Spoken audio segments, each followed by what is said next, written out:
Chapter 27, The Millennial Temple. If you're watching a football game on television and a really great play happens, they usually show it again from a different camera angle. Prophecy may not be football, but I think we've shown that it's definitely a contact sport. And the millennium is the biblical equivalent of a 98-yard punt return touchdown. From the field, it looked extremely unlikely when the ball was first kicked. It's clearly worthy of an instant replay. More to the point, we haven't yet explored all the scriptures relating to the millennium, not by a long way. In the previous chapter, we looked at this amazing time from a geopolitical perspective, the restoration of the earth, the emergence of Israel, and the peace and prosperity the world will enjoy. Now we need to concentrate on what Yahweh has planned for worship in the millennium. We'll find he has a great deal to say about the millennial temple and its service, as well as the disposition of the tribes of Israel within the land. Yahweh is anything but ambivalent concerning Israel. He is enthusiastically working toward the goal of living there among his chosen people. Thus says Yahweh of hosts, I am zealous for Zion with great zeal. With great fervor I am zealous for her. Thus says Yahweh, I will return to Zion and dwell in the midst of Jerusalem. Jerusalem shall be called the city of truth, the mountain of Yahweh of hosts, the holy mountain. Zechariah 8:2-3. His intentions toward Jerusalem are crystal clear and repeated throughout Scripture to the point of ennui. The prophecies aren't all generalized overviews like this one either. God is very detailed and very specific in his revelation concerning this people and their land. After repeating Yahweh's declaration of undying zeal, Zechariah gets us started with review of the world's attitude towards Israel, especially during the tribulation. Thus says Yahweh of hosts, I am zealous for Jerusalem and for Zion with great zeal. I am exceedingly angry with the nations at ease, for I was a little angry, and they helped, but with evil intent. The Antichrist, you'll recall, made quite a show of being Israel's champion in the face of universal anti-Semitism, but his motives were self-centered and satanically inspired. Therefore, thus says Yahweh, I am returning to Jerusalem with mercy. My house shall be built in it, says Yahweh of hosts, and a surveyor's line shall be stretched out over Jerusalem. My city shall again spread out through prosperity. Yahweh will again comfort Zion, and will again choose Jerusalem. Zechariah 1:16-17. As we shall soon see, God already has the plans drawn up. His temple, his city, the tribal disposition of Israel, the whole 9 yards. The anchor text for this whole area of exploration is the final 9 chapters of the book of Ezekiel. There, Yahweh gave his prophet some startlingly detailed information about what his final temple and its environs are going to look like, and how they were to function. I'll warn you right up front, there are some surprises here, areas where our preconceived ideas might get sacked and thrown for a 20-yard loss. As we begin, the prophet is languishing in Babylonian exile, no doubt muttering, "I told you so," to anyone who would listen. Then this happened. On April 28th, during the 25th year of our captivity, 14 years after the fall of Jerusalem, in 597 B.C., Yahweh took hold of me.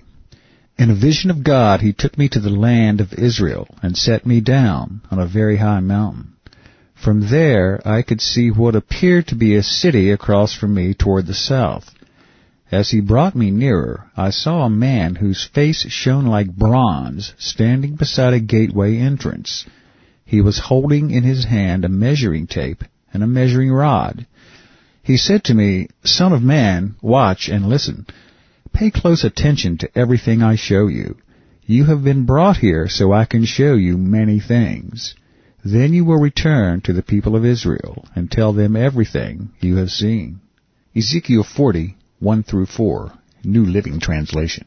Israel's captivity officially began when some of the inhabitants of Judah, Ezekiel and Daniel among them, were carted off to Babylon in 597 BC. The city and temple were destroyed 11 years later because of the rebellious attitude of Judah's Babylonian-approved leaders.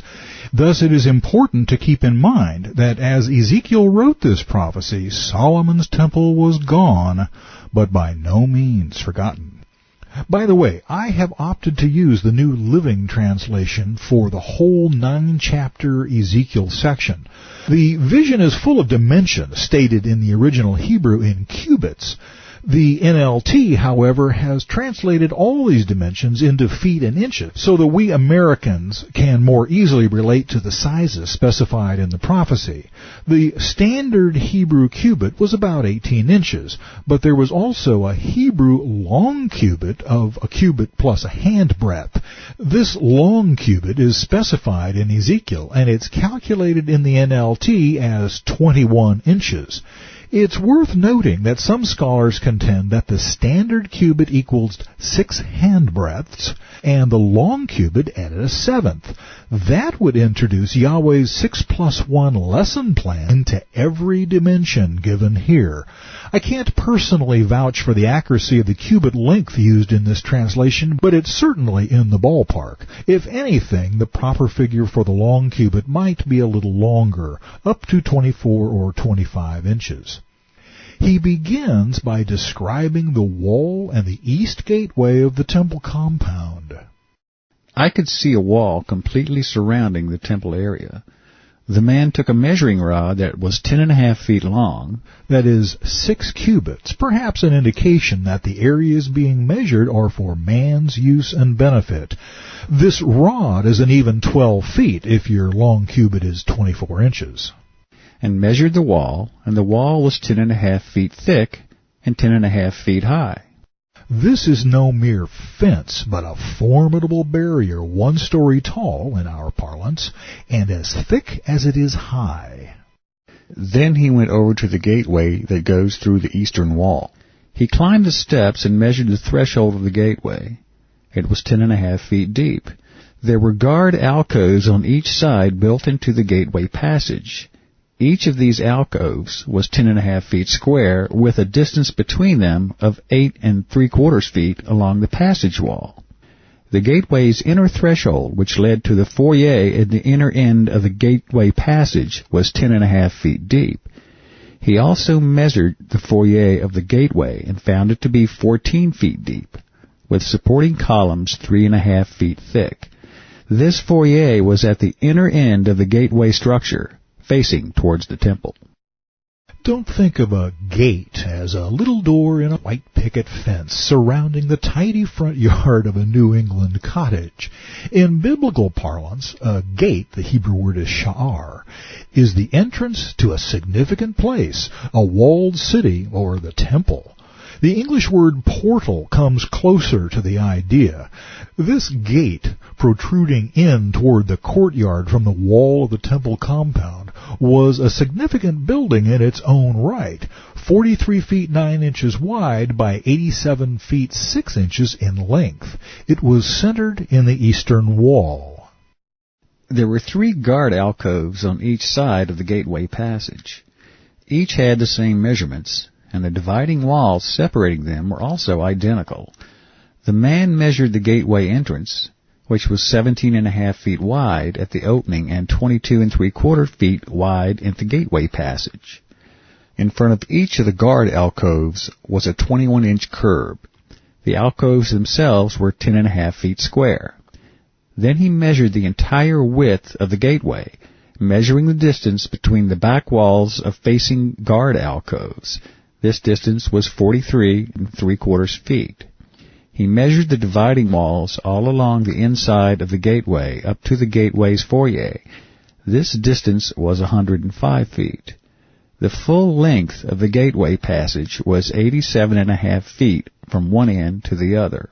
There were recessed windows that narrowed inward through the walls of the guard alcoves and their dividing walls. There were also windows in the foyer structure. The surfaces of the dividing walls were decorated with carved palm trees.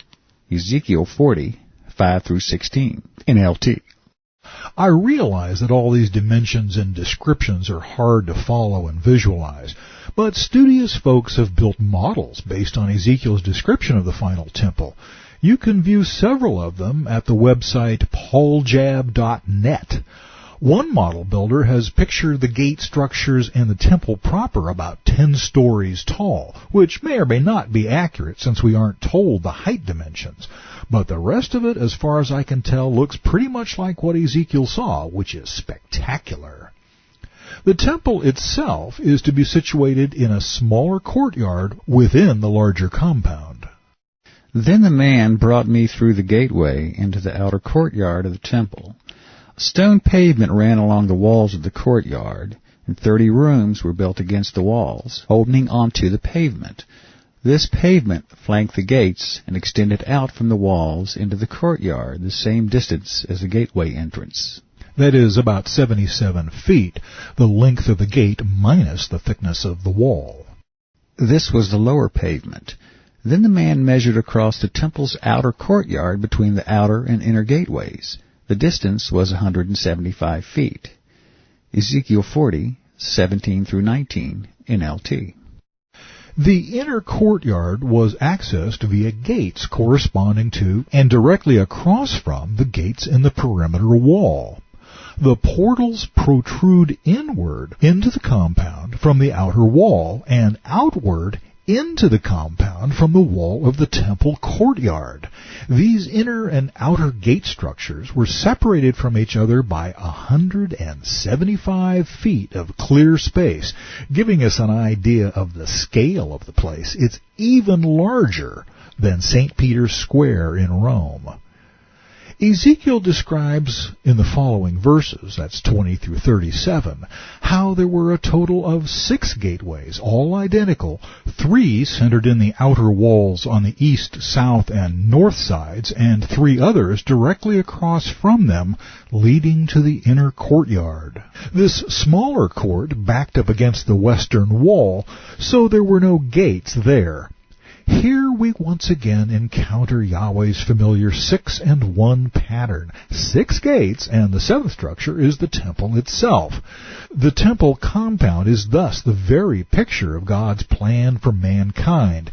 The 6 gates represents 6 millennia through which we had to pass to approach our God, and the temple represents the last millennium, symbolizing Yahweh residing with man.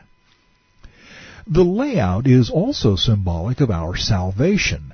In order to reach the temple, one first has to pass through the outer gates, symbolic of being born of water, physical birth. This puts him in the outer compound, mortal life. But to reach the temple, he must also be born of the Spirit, represented by the gates leading to the inner courtyard. Yahshua explained this to Nicodemus. Most assuredly I say to you, unless one is born of water and the Spirit, he cannot enter the kingdom of God. That which is born of the flesh is flesh, and that which is born of the Spirit is spirit. Do not marvel that I said to you, you must be born again, literally from above. John 3, 5-7.